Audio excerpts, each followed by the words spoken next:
Tesla is the world's most valuable brand. At 156.7%, it grew faster than Apple in 2021. Therefore, it seems that Tesla is more of a household name than Apple is. And Apple is already a household name. Now, the question is brand value enough of a metric for us to make a decision on whether or not a certain company is worth buying? Hello everyone, this is Ricey and welcome to my channel, The Quest for Wealth.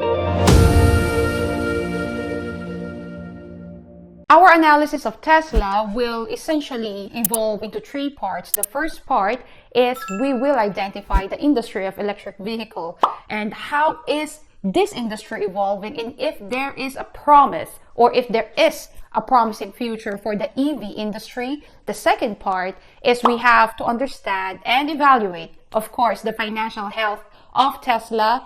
And the third part is make an informed decision, an informed conclusion on whether or not buying a Tesla stock is indeed a good decision for our robust financial future. According to Time magazine, the Biden administration is trying to kickstart the great American electric vehicle race. At the moment, EV is not particularly common in the US.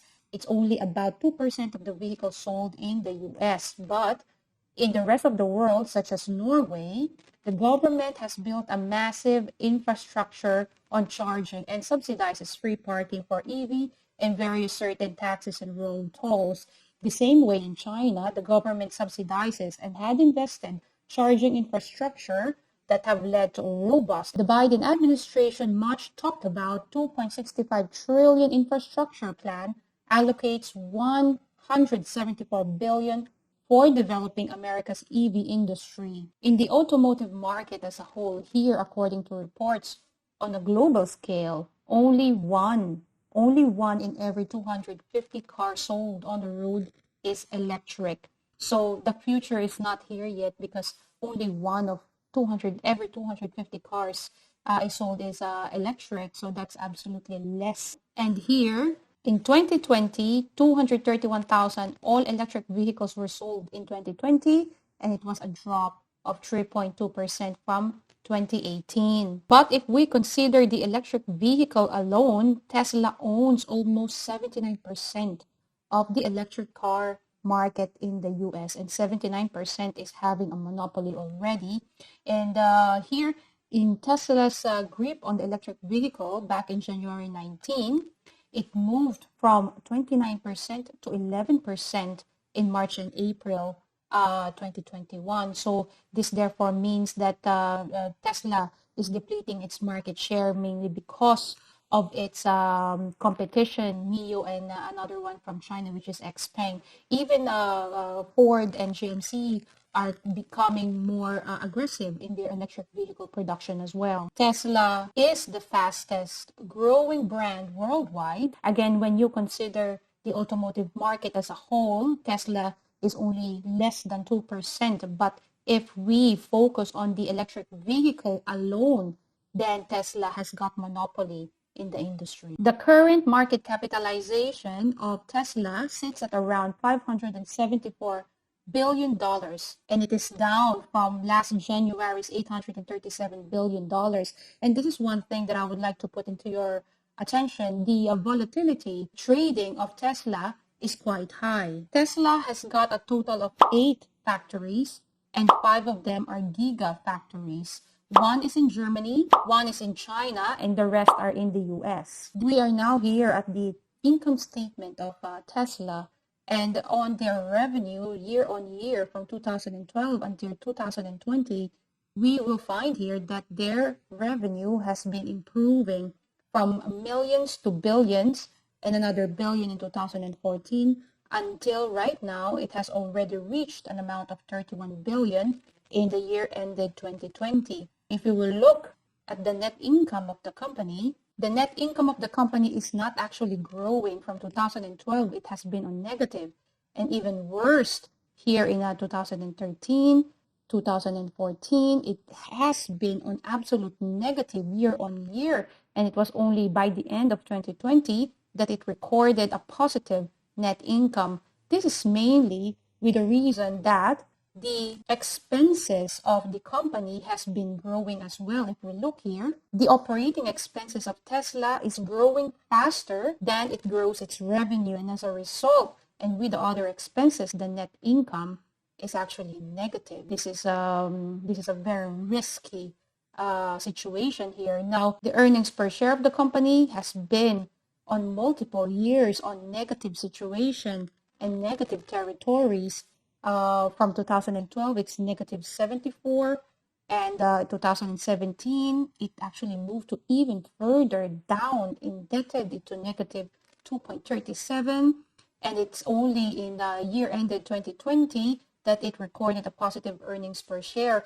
This therefore means that in every share a shareholder owns or an investor owns, they owe $0.98 per share. They are not earning anything back in 2019, and it's only in 2020 that the earnings per share was actually recorded in positive territories. Looking at the balance sheet of the company, one thing that I wanted to discuss with you are the total current assets and the total current liabilities of the company. The current liabilities are essentially the liabilities or the debt that the company has to make payment for in the next 1 year.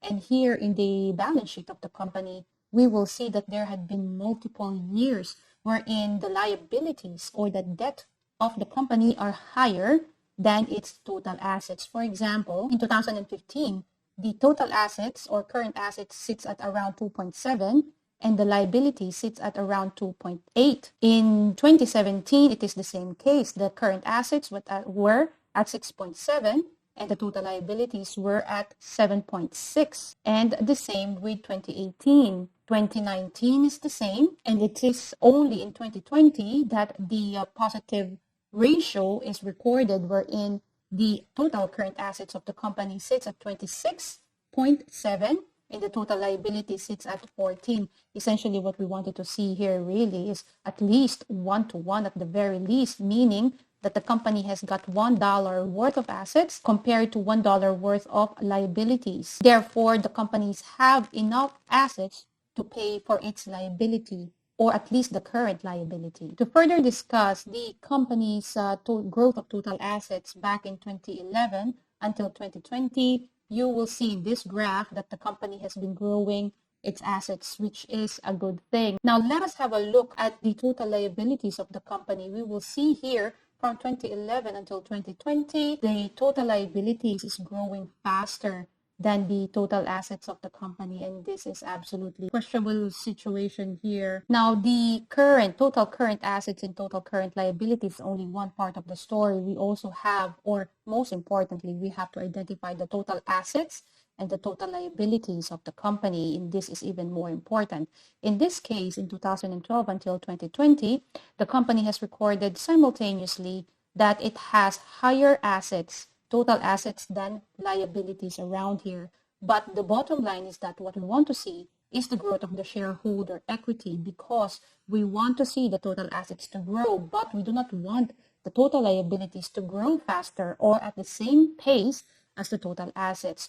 Looking from 2012, the company recorded 124 million shareholder equity. This is the ownership of the shareholders in the company, and grew 5 times the next year, and until 2016, from 2012, it has recorded growth and recorded 3 times growth in the 2020. Now, it's a good thing to say that there is growth recorded in the company, although there's a little bit of choppiness there. This is the cash flow of Tesla from 2012 until 2020.